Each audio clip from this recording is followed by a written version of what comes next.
দিনের পর দিন যেভাবে অন্যায় ঘটছে আমরা কোন পথ নেব? আমরা জুলাই মাসের শুরু থেকে দেখতে পাচ্ছি যে প্রত্যেকটি রিচার্জে 25% করে বৃদ্ধি পেয়েছে।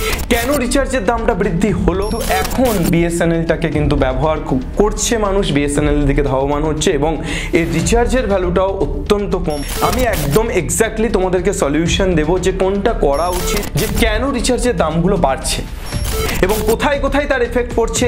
সবচেয়ে বড় এফেক্ট পড়ছে এডুকেশনে। তার কারণেই আজকে আমার কথা বলতে আসা। প্রত্যেকটা ইউজারের কাছ থেকে রেভিনিউটাকে বেশি জেনারেট করার জন্য দাম বাড়ছে। কি হলো এই রিচার্জের দাম বাড়িয়ে? দিনের পর দিন সমাজের এই দুটো স্তর কেন তৈরি হবে? কেন ভারতবর্ষে গরিবরা আরো গরিব হবে, বড় লোকেরা আরো ফুলে ফেঁপে উঠবে? যদি আমরা সজাগ না হই, যদি আমরা না জাগি, তাহলে কিন্তু কেউ আমাদেরকে জাগাতে আসবে না। আমাদেরকে জাগতে হবে, আমাদেরকে বুঝে নিতে হবে সমান অধিকার। আমরা বরাবরই সব সময় আমরা চেষ্টা করি যে পড়াশোনা শিখবো, একটা চাকরি করব, একটা বেটার লাইফ লিড করব, একটা বিলাসী জীবন অতিবাহিত করব। আজকে বড় বড় সেলিব্রিটি যারা, তাদেরকে কারা সেলিব্রিটি বানিয়েছে? আমরা বানিয়েছি, আমরা তাদেরকে গুরুত্ব দিচ্ছি। আজ তারা আমাদের অর্থাৎ এই গরিব নিম্ন মধ্যবিত্ত পরিবারের কথা কতটা ভাবছে জানি না, কিন্তু আম্বানির ছেলের বিয়েতে 50 কোটি টাকার বাড়ি গিফট করছে বাইরের দেশে। আমাদের ধর্ম হবে ফসলের সুষম বন্টন। অন্যায় যে করে আর অন্যায় যে সহে, তব ঘৃণা যেন তারে তৃণ সমদহে। ছোটবেলায় মায়ের শেখানো এই ভাব সম্প্রসারণ যেন এখন আরও বেশি প্রাসঙ্গিক। দিনের পর দিন যেভাবে অন্যায় ঘটছে আমরা কোন পথ নেব? মুখ বুজে থাকবো, না কথা বলবো না, নাকি আমরা আমাদের একটা প্রতিবাদের ভাষা খুঁজে নেব? এটা খুব দরকারি হয়ে পড়েছে। হ্যালো এভরিওয়ান, আজ কথা বলবো আমাদের যে দিনের পর দিন রিচার্জের মূল্য বৃদ্ধি, অর্থাৎ ফোনের রিচার্জের মূল্যের যে আকাশ ছোঁয়া বৃদ্ধি, সেটা নিয়েই। আমরা জুলাই মাসের শুরু থেকে দেখতে পাচ্ছি যে প্রত্যেকটি রিচার্জে 25% করে বৃদ্ধি পেয়েছে। অর্থাৎ যে রিচার্জ আমরা এক মাসের জন্য 249 টাকাতে করতাম, সেই রিচার্জের ভ্যালু এখন 299 টাকা। এই রিচার্জের দাম বৃদ্ধিতে কি ঘটতে চলেছে, কি ঘটছে, এক্স্যাক্টলি এই রিচার্জের দাম বৃদ্ধিতে কাদের ক্ষতি হচ্ছে, কারা লাভবান হচ্ছে, কেন রিচার্জের দামটা বৃদ্ধি হলো এবং এর প্রাসঙ্গিকতা কতটা, আজকে সেটা নিয়েই আলোচনা করব।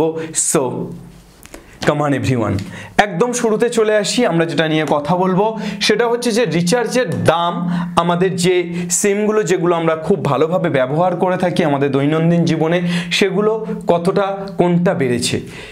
একেবারে শুরু থেকে আমরা যদি চলে আসি, জিও 2019 সালে 199 টাকা ছিল, সেখান থেকে 2021-এ 239 টাকা এবং 2024-এ গিয়ে 1 লাফে 299 টাকা। এয়ারটেল 248 টাকা ছিল, 299 টাকা হয়েছিল, এখন সেটা আমাদের রিচার্জ করতে হচ্ছে এক মাসের জন্য 359, অর্থাৎ 1.5 GB ডাটা পার ডে পাওয়ার জন্য 28 দিনের রিচার্জের ভ্যালু এটা। নেক্সট আমাদের ভিআই 299 টাকা ছিল 2021-এ, সেটা এখন বেড়ে হয়েছে 359 টাকা। এবং বিএসএনএল এই সিমটা, যেটা ভারত সঞ্চার নিগম, আমরা আগের বছরগুলোতে এর ততটা তাৎপর্য ছিল না বা ততটা মানুষ ব্যবহার করতো না, কিন্তু এখন বিএসএনএলটাকে কিন্তু ব্যবহার করছে মানুষ, বিএসএনএল দিকে ধাবমান হচ্ছে এবং এর রিচার্জের ভ্যালুটাও অত্যন্ত কম। 1.5 GB পার ডাটাতে 28 দিনের প্ল্যানে 139 টাকা।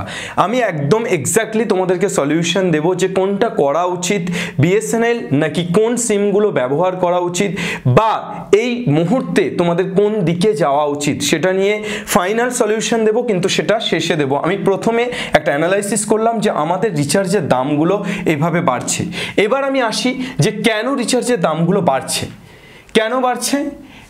ARPU, two boost average revenue পার ইউজার, অর্থাৎ প্রত্যেকটা ইউজারের কাছ থেকে রেভিনিউটাকে বেশি জেনারেট করার জন্য দাম বাড়ছে। আচ্ছা, কোম্পানিগুলোর কি এতটাই আকাল পড়েছে যে রেভিনিউ জেনারেট আরও বেশি করার প্রয়োজন হয়ে পড়েছে? আমরা একটু ভালোভাবে ভেবে দেখি। আজকে জিও, অর্থাৎ এটাই তো লিডিং কোম্পানি। আমরা এয়ারটেল, ভিআই এগুলো ছাড়াও ম্যাক্সিমাম ইউজার তারা কিন্তু জিওটাকেই ব্যবহার করছে, অর্থাৎ তারা কিন্তু জিওটাকেই এতদিন পর্যন্ত ব্যবহার করে এসছে। আমরা একটু অ্যানালাইসিস করি যে এই জিও কোম্পানির কতটা আকাল পড়েছে, অর্থাৎ এই জিও কোম্পানির সত্যিই এই 25% বাড়ানোর পিছনে কি কারণ আছে। আমি অনেক দিন ধরে অ্যানালাইসিস করে কোনো কারণ খুঁজে পাইনি।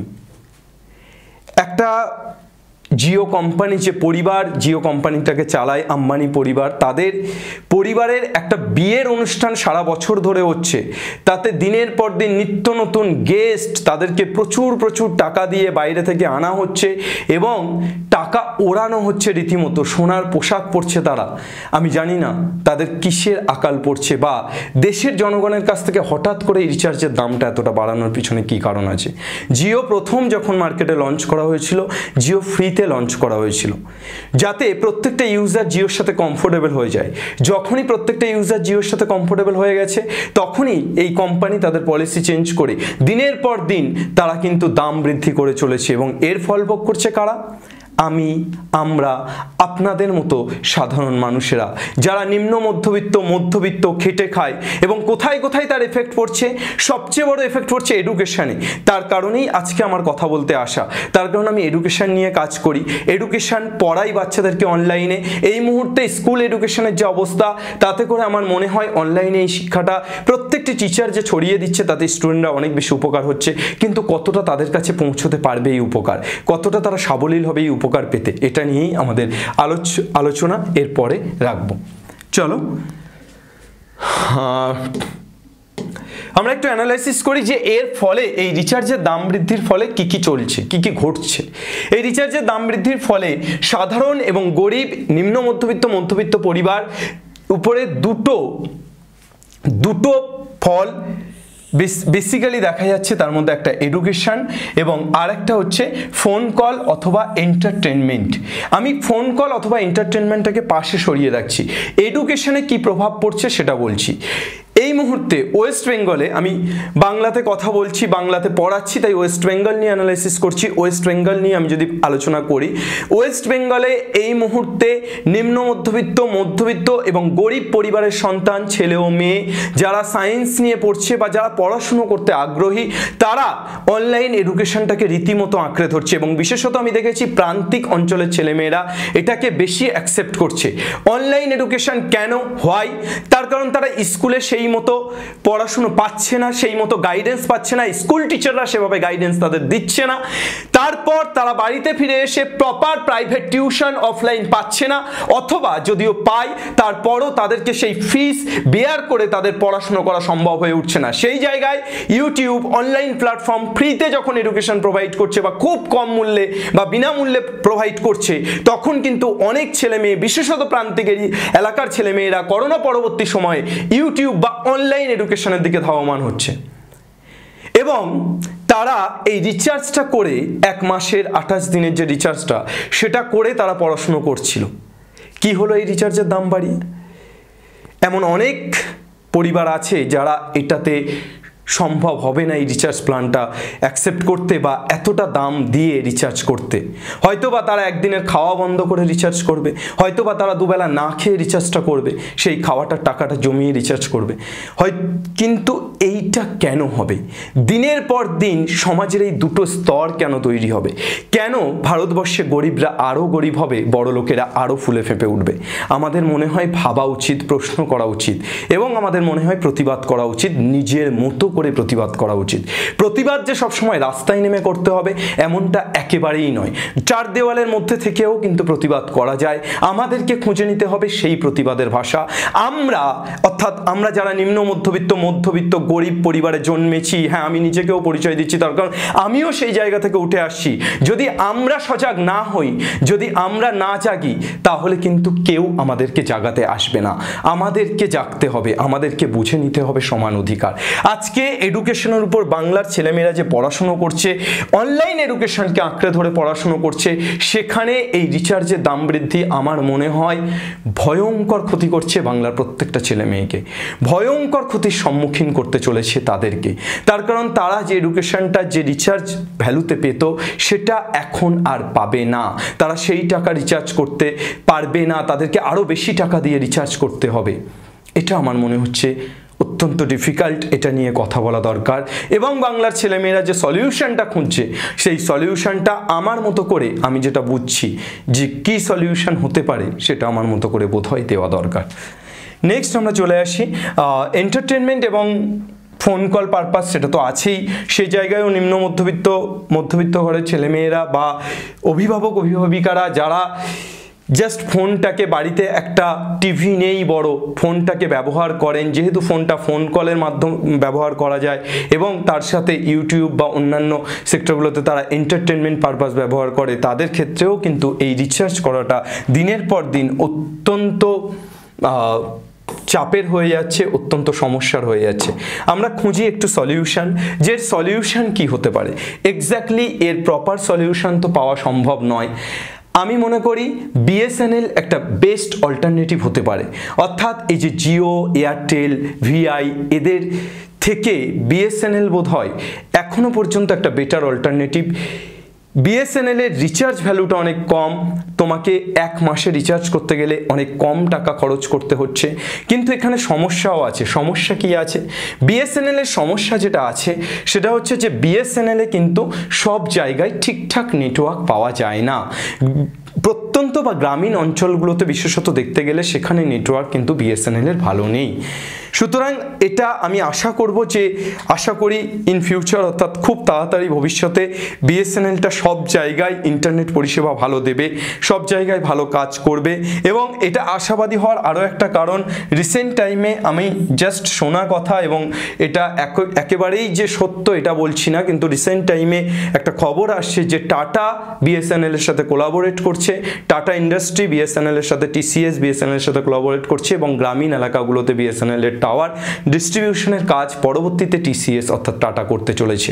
যদি সত্যিই এটা করে তাহলে আমার মনে হয় যে আমরা একটা বেটার ফেসিলিটি পেতে চলেছি। সুতরাং বিএসএনএল যাদের জায়গাতে ভালো ইন্টারনেট পরিষেবা দিচ্ছে, আমি মনে করি যে তাদেরকে বিএসএনএল ব্যবহার করা উচিত। জিও, এয়ারটেল বা ভিআই এই ধরনের সিমগুলোকে একেবারে রিফিউজ করা উচিত। এটাই আমাদের প্রতিবাদ, এটাই আমাদের প্রতিবাদের ভাষা। তার কারণ সব প্রতিবাদ যে রাস্তায় নেমে করতে হবে এমন কোনো কথা নেই। আমরা জাস্ট কিছু জিনিস রিফিউজ করেও প্রতিবাদ করতে পারি। আমরা জানি যে আমাদের স্বাধীনতার আগে গান্ধীজি কিন্তু ইংরেজদের সমস্ত ধরনের বস্ত্রকে প্রত্যাহার করেছিল, আমাদের দেশি বস্ত্রকে ব্যবহার করা সেটাও একটা প্রতিবাদের ধরন। সুতরাং আজকে আমাদের দেশে থেকে যারা যে কোম্পানিগুলো বা যে মানুষগুলো আমাদের দেশের মানুষের রক্ত চুষছে, আমার মনে হয় তাদেরকে অনতিবিলম্বে প্রত্যাহার করা উচিত। আমার মনে হয় অল্টারনেটিভ খোঁজা উচিত এবং অল্টারনেটিভকে অ্যাকসেপ্ট করা উচিত। বিএসএনএল আমাদের একটা বেস্ট অল্টারনেটিভ হতে পারে। তাছাড়া তোমরা যদি তোমার বাড়িতে যদি 3-4টে ফোন থাকে, সেই 3-4টে ফোনে যদি মাসে রিচার্জ করতে হয়, তার থেকে আমার মনে হয় বেস্ট অল্টারনেটিভ হতে পারে যে তোমরা একটা ওয়াইফাই নিয়ে নাও। অর্থাৎ যেহেতু সেখানে আনলিমিটেড ডাটা পাবে, ক্লাস করতে কোনো রকম কোনো সমস্যা হবে না বা যে কোনো পারপাসে কোনো রকম কোনো সমস্যা হবে না। আর 3-4টে ফোনে রিচার্জ করতে যে খরচ হয় তার থেকেও অনেক কম খরচে তোমরা কিন্তু মাসের ওয়াইফাইয়ের প্ল্যানটা মারতে পারবে। তাই আমার মনে হয় ওয়াইফাই একটা বেস্ট অপশান কিন্তু তোমাদের হতে পারে, একটা সাবস্টিটিউট হতে পারে। আর তাছাড়া তো অবভিয়াসলি এবার প্রোটেস্ট এই মুহূর্তে খুব একটা কার্যকরী ভূমিকা নেয় এমনটা আমি একেবারেই বলছি না, বা প্রোটেস্ট করার সময়ও আমাদের হাতে অত্যন্ত সীমিত, কারণ আমাদেরকে পেটের ভাত জোগাতে হয়। প্রোটেস্ট করতে গেলে পেটের ভাত জোগানোটাও অসম্ভব হয়ে পড়ে। সুতরাং এই ধরনের মানুষের ক্ষেত্রে প্রোটেস্ট করাটা একটু চাপের, কিন্তু যেদিন এই ধরনের মানুষ রাস্তায় নামবে সেদিন তারা আর দাঁড়াতে পারবে না। সেই যারা এখানে বসে আছে, মাথায় চড়ে আছে, তারা আর দাঁড়াতে পারবে না। তো যাই হোক, এটা একটা বেস্ট অল্টারনেটিভ হতে পারে। আমার মনে হয় তোমরা এটাকে নিয়ে ভাবতে পারো। এবার আসি যে অ্যাকচুয়ালি শুধু রিচার্জ নয়, আমরা যদি দেখি আজকে ভারতবর্ষ কিন্তু দুটো পার্টে ডিভাইড। অর্থাৎ আমি যে শুরুতেই বলছিলাম, ভারতবর্ষে ধনীরা একদিকে আরও ধনী হচ্ছে, গরিবরা আরও গরিব হচ্ছে। ধনীদের খাওয়ার লোক নেই, খাবারকে ছড়াচ্ছে তারা, গরিবেরা খাবার পাচ্ছে না। ধনীরা তাদের বস্ত্রগুলোকে সোনার বস্ত্র পরছে, সোনা দিয়ে মুড়ে দিচ্ছে, অথচ গরিবরা একটা পরার বস্ত্র পাচ্ছে না। ভারতবর্ষ ঠিক এই দুটো সেক্টরে ডিভাইড হয়ে গেছে, আমাদের সমাজ এই দুটো ভাগে ভাগ হয়ে গেছে। আজকে বেশ কিছু মানুষ যারা তাদের অর্থটাকে সঞ্চয় করে অর্থটাকে আরও মুনাফা লাভ করছে, আর একাধারে বেশিরভাগ ভারতবর্ষের 90% উপরে মানুষ যারা গরিব, নিম্ন মধ্যবিত্ত, তারা দিনের পর দিন মাটিতে গেঁথে যাচ্ছে, তারা দিনের পর দিন আরও অসহায় হয়ে পড়ছে। ভগৎ সিং স্বাধীনতার আগে একটা কথা বলেছিল যে আমাদের শুধু লক্ষ্য বিদেশি শক্তির হাত থেকে শক্তিটাকে ট্রান্সফার করে আমাদের দেশীয় শক্তির হাতে দেওয়া নয়, আমাদের লক্ষ্য সমাজের প্রত্যেকটা স্তরের সমবন্টন যেন হয়। কবি আল মাহমুদ বাংলাদেশের কবি লিখেছেন যে আমাদের ধর্ম যেন হয় ফসলের সুষম বন্টন। আজ আমরা সেই জায়গাতে নেই। আজ আমরা দেখতে পাচ্ছি আমাদের চোখের সামনে ধনীরা আরও ধনী হচ্ছে, তারা আরও ফুলে ফেঁপে উঠছে, গরিবেরা আরও গরিব হচ্ছে। আমরা যারা এই সোসাইটিতে বিলং করি, যারা গরিব নিম্ন মধ্যবিত্ত পরিবারে জন্মেছি, বড় হচ্ছি, আমাদেরকে এগিয়ে আসতে হবে, আমাদেরকে চ্যালেঞ্জ নিতে হবে, আমাদেরকে রুখে দিতে হবে এই অসৎ পরিকল্পনা, আমাদেরকে রুখে দাঁড়াতে হবে। কিভাবে? রাস্তায় নেমে?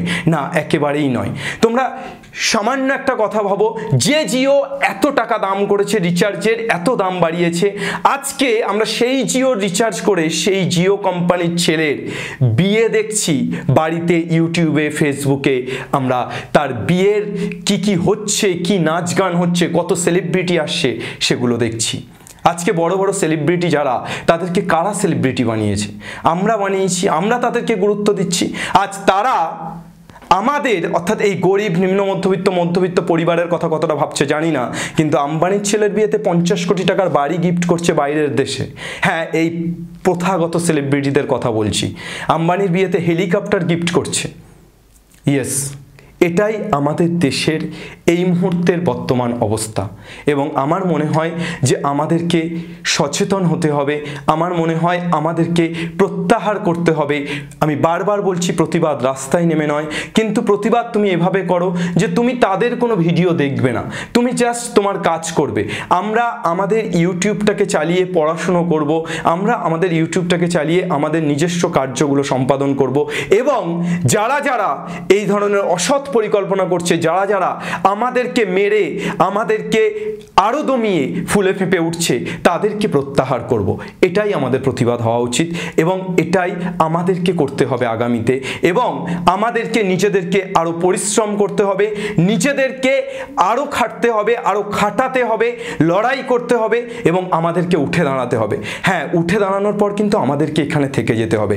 আজ আমি গরিব পরিবার থেকে জন্মেছি, আমি গরিব পরিবার থেকে উঠে গিয়ে যদি আমি এখন প্রচুর টাকা ইনকাম করছি বলে আমি সেই সেলিব্রিটিদের সাথে যুক্ত হই, আমি আমার জায়গাটাকে আলাদা করে নিই, তাহলে আসলেই আমি ওই পরিবারগুলোর জন্য বা ওই মানুষগুলোর জন্য বা আমি যেখান থেকে উঠেছি ভারতবর্ষের এই শ্রেণীটার জন্য আমি কিছু করতে পারবো না।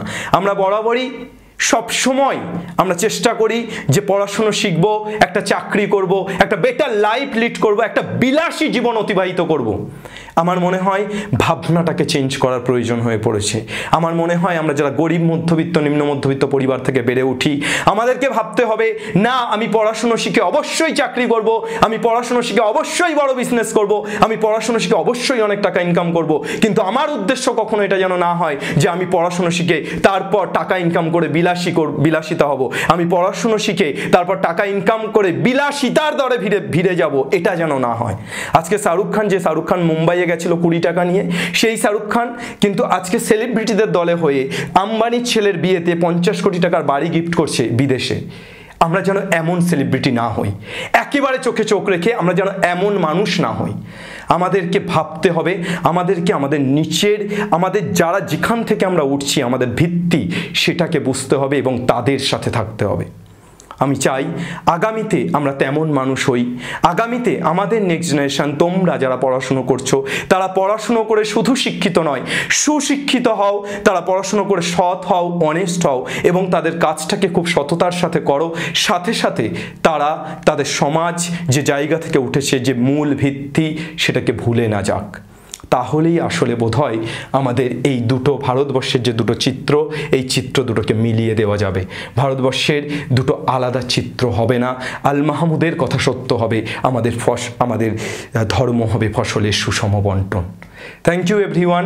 আশা করছি তোমাদের একটা সঠিক দিশা দিতে পারলাম এবং আশা করছি তোমাদের এই ভিডিওটার মাধ্যমে আমি যে কথাগুলো বলতে পারি না, বলতে চেয়েছিলাম, সেই কথাগুলো বলতে পারলাম এবং আশা করছি এটা থেকে তোমরা কিছুটা হলেও শিক্ষা নিতে পারলে। ঠিক আছে, শুধুমাত্র ম্যাথ নয়, শুধুমাত্র ফিজিক্স কেমিস্ট্রি নয়, তোমাদেরকে মানুষ হওয়ার শিক্ষা নিতে হবে এবং এসওই বাংলা সেই শিক্ষাটাও দেবে। বাংলা পড়বে, বাংলা শিখবে এবং বাংলা জিতবে। জয় হিন্দ।